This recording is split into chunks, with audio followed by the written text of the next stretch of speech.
জয় হিন্দ বন্ধুরা, আশা করি তোমরা সবাই ভালো আছো। তো চলো তোমাদের আজকে অনুপাত আর সমানুপাতের থেকে তিনটে কোশ্চেন দিয়ে বুঝিয়ে দেবো। পুরো চ্যাপ্টারটা আজকে ক্লোজ হবে। আর এই তিনটে অঙ্ক যদি তোমরা বুঝে নিতে পারো তাহলে মনে করো অনুপাত সমানুপাতের মধ্যে আর কিচ্ছু নেই। তো আগে থেকে একটা কথা বলে রাখি যে যারা অঙ্ক পারো না তারাই অঙ্কগুলো শিখবে বা দেখবে, ঠিক আছে? আমার ভিডিও তাদের জন্য নয় যারা হাই কোয়ালিটির মানে অঙ্ক পারে আর কি, যারা অঙ্ক বোঝে তারা এসে ধরো অঙ্ক করাচ্ছি, ধরো বললো দাদা এইসব অঙ্ক, কমেন্ট অনেকে বলে যে এইসব অঙ্ক আমাদের কাছে কিছু না, ঠিক আছে, তুই কি মেরে করে দেবো হেনা তেনা, ঠিক আছে। তো ভাই সেই সব উচ্চ মানের মানে ছাত্রদের জন্য আমার শেখানো নয়। যারা অঙ্ক কিচ্ছু পারে না, কিচ্ছু বোঝে না, যারা পরীক্ষায় ভাবছে যে আমরা অঙ্ক পারবো না, তাদের জন্য আমার ক্লাস, ঠিক আছে। তো তোমাদের মধ্যে অনেকে আছে যারা এখানে ইয়ার্কি আড্ডা মারতে আসে, ঠিক আছে, ফাজলামি করতে আসে। তো এটা ফাজলামির জায়গা নয়, এটা শিক্ষার জায়গা, ঠিক আছে। কেউ কখনো ফাজলামি করবে না। তুমি যতটা জানো ততটুকু তোমার মধ্যে রাখো। চলো তোমাদের প্রথম অঙ্ক কি সেটা দেখিয়ে দিই।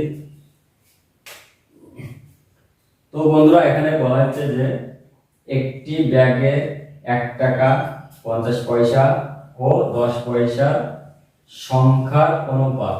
তার মানে এটা কিন্তু পয়সার যে সংখ্যাটা আছে সেটার অনুপাত কিন্তু। যেমন এই 1 টাকার সংখ্যা আছে 3টে আছে, 50 পয়সার সংখ্যা 4টে আছে, আর এই 10 পয়সার সংখ্যা 10টা আছে। তারপরে কি বলেছে, ব্যাগে মোট 102 টাকা থাকলে, ঠিক আছে, তার মানে কত টাকা আছে? 102 টাকা। এটা কিন্তু সংখ্যা নয়, এটা সংখ্যার অনুপাত দিয়েছে, এটা দিয়েছে টাকার অনুপাত। তাহলে তোমাকে এই সংখ্যাটাকে টাকায় বের করতে হবে, ঠিক আছে। টাকায় বার করার পরে তোমাকে অঙ্কটা করতে হবে। তাহলে তুমি এইটুকু আগে দেখে নাও কি করা যায়। তো 1 টাকার সংখ্যা কটা আছে? 3টে, তার মানে 3 টাকা আছে, ঠিক আছে। 3 টাকা, 4টে আছে 50 পয়সার সংখ্যা, তার মানে 2 টাকা, 4 5 20, ঠিক আছে, 2 টাকা। আর 10 পয়সার সংখ্যা আছে কটা? 10টা, তাহলে 10 10 100, তার মানে 1 টাকা।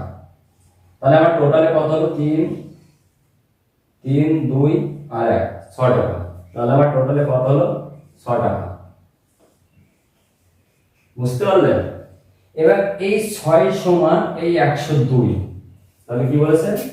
6 সমান 102 টাকা।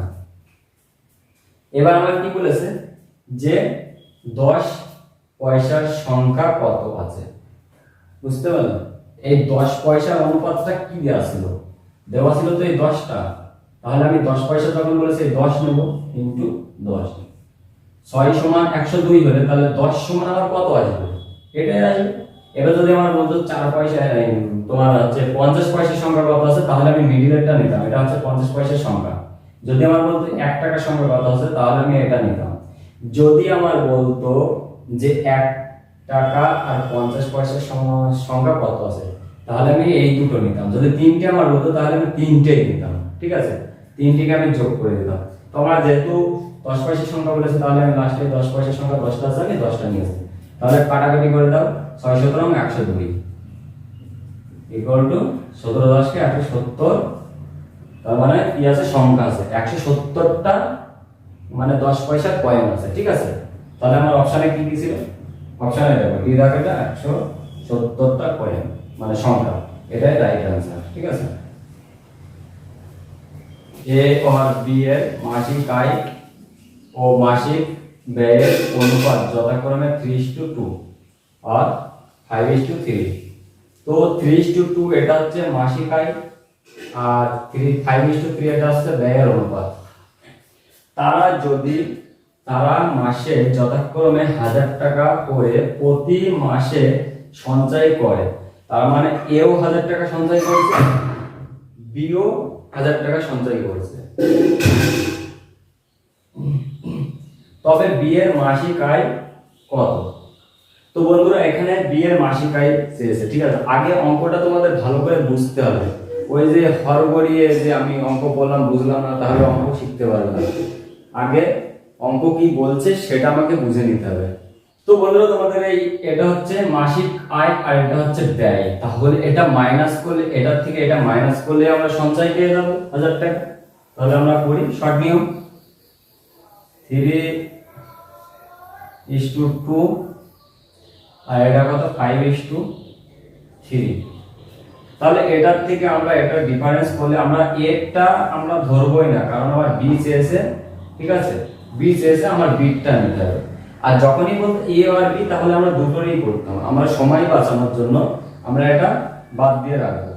তো 2 এর মাঝে গ্যাপ কত 1, এর মাঝে গ্যাপ কত 2, তাহলে এটা মিলছে না। তাহলে আমাদের কি করতে হবে, যখন এখানেও 2 হবে, এটা আর এটা মাইনাস করলে এখানে 2 হচ্ছে, তাহলে এটা মাইনাস করে আমাদের 2 আনতে হতো। তাহলে আমরা কি করব, এর মাঝে গ্যাপ দেখব, এর মাঝে গ্যাপ কত 2, এর মাঝে গ্যাপ কত 1, তাহলে এই একটা এর সাথে গুণ করব আর এই দুইটা এর সাথে গুণ করব, ঠিক আছে।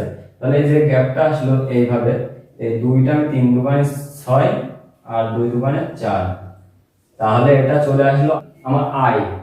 তারপরে এই 1 আছে, তার মানে এই 1 এর সঙ্গে এটা গুণ করলে 5 × 5 সেই সেম টু সেম হয় 5:3।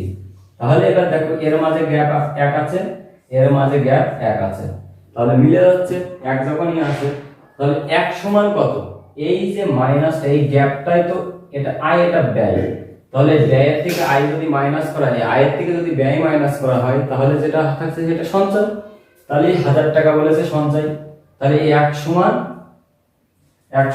1000 টাকা, ঠিক আছে, 1 সমান 1000 টাকা। তো এবার আমার কি বলেছে, বি এর মাসিক আয় কত। এটা কিন্তু বন্ধুরা ব্যয়, কিন্তু এটা আমরা কাজে লাগাবো না, কিন্তু কাজে লাগাবো এটা আই বলেছে, ঠিক আছে। তাহলে এটা এর আই 6.6 আর বি এর আই কত 4। তাহলে 4 সমান কত, 1 সমান যদি 1000 হয়, 4 সমান তোমার 4000 হবে। তাহলে বন্ধুরা উত্তর কত 4000, তো উত্তর ডি অপশন, ঠিক আছে। তো বন্ধুরা এটাই আমার শেষ অঙ্ক, ঠিক আছে। আর এটা কি বলবো, পরীক্ষায় খুবই গুরুত্বপূর্ণ, আর পরীক্ষায় এই ধরনের অঙ্ক আসে। আর যে 3টে আমি করে দিচ্ছি, এই 3টের বাইরে আমার যা মনে হয় এই 3টের বাইরে আসে না, এই কোয়ালিটির অঙ্কই আসবে। আমি করে দিলে প্রচুর অঙ্ক করে দিতে পারতাম, ঠিক আছে, যেগুলো পরীক্ষা আসবে না সেগুলো নিয়ে ঘাটাঘাটি করার কোনো দরকার নেই। যে কোয়ালিটির ম্যাথগুলো আসবে সেই কোয়ালিটির মধ্যে তোমার জেনে রাখো, ব্যাস কাফি, ঠিক আছে। তোমরা বাড়িতে প্র্যাকটিস করবে, প্র্যাকটিস করতে মানা নেই। তো কি বলেছে, একটি কুকুর একটি খরগোশকে তাড়া করলো। কে তাড়া করলো, কুকুরটা খরগোশকে তাড়া করেছে, তার মানে খরগোশ নিশ্চয়ই আগে আছে, কুকুরটা পিছনে আছে। তো কুকুর যে, ভাই কুকুর সবসময় পিছনে থাকে মনে রাখবে, ঠিক আছে। তো যাই হোক, কুকুর যে সময়ে 5টি লাফ দেয়, খরগোশ 6টি লাফ দেয়। কিন্তু কুকুর 4টি লাফে যতদূর যায়, খরগোশ 5টি লাফে ততদূর যায়। তো যেহেতু চোর পুলিশের গল্প তো জানো, যে চোর আগে পুলিশ পিছনে, তো চোরকে ধরতে হলে পুলিশকে তোমার হচ্ছে আরো মানে গতিবেগ বাড়াতে হবে। তো কুকুরের যে লাভটা যাচ্ছে কত, খরগোশ 6টি লাভ দিচ্ছে, একটি বেশি লাভ দিচ্ছে, আর কুকুর একটি কম দিচ্ছে, 5 লাভে সমান করে নিচ্ছে, ঠিক আছে। তো এসব ছাড়ো, মানে গল্পটা কি, যে তোমাদের বোঝা দরকার যে কোন সিস্টেমে অঙ্ক কিভাবে আসবে। এই নয় যে আমি অঙ্ক শিখে গেলাম হয়ে গেল, তোমার জানতে হবে, অঙ্কটা বুঝতে হবে, যার জন্য আমি এটা বলছি। তাছাড়া কোনো প্রয়োজন নেই এইসব বোঝার। তো কুকুর ও খরগোশের বেগের অনুপাত চেয়েছে, আমাদের অপশন দেওয়া আছে, ঠিক আছে, অপশন দেওয়া আছে। তো অপশনের দিকে আমরা যাব না, অঙ্কটা আমরা করব। তো প্রথমে আমরা দেখব কে আগে আছে এখানে অঙ্কে। তো কুকুর যে সময়ে 5টি লাফ দেয়, কুকুরের কয়টি লাফ, কুকুরের 5টি। তো খরগোশ 6টি লাফ দেয়, খরগোশ 6টি। তার মানে এটা আমার কুকুর কে দিলাম আমি, ঠিক আছে, কেউ, আর এটা আমার খরগোশ কেস, ঠিক আছে, আমি বোঝানোর অর্থে দিচ্ছি, ঠিক আছে। আর যারা অঙ্ক শিখে যাবে তারা এসব দেওয়া লাগবে না, এমনিতেই করে নেবে, ঠিক আছে। তো কুকুর 5টি, খরগোশ 6টি। তো পরে কি আছে, যে 4টি লাফে যতদূর যায়, তার মানে কে যায়, কুকুর, কুকুর 4টি লাফে যতদূর যায়। তো কুকুরে আমি 4টি দেব। খরগোশ কয়টি, খরগোশ 5টি লাফে ততদূর যায়, তার মানে খরগোশ একটা লাফ বেশি দিচ্ছে 5টি, আর কুকুর কয়টা দিচ্ছে 4টি। তাহলে এটাই হলো, এটা কুকুরের এটা খরগোশের। তো আমরা এখান থেকে ক্রস করে দেবো, ঠিক আছে?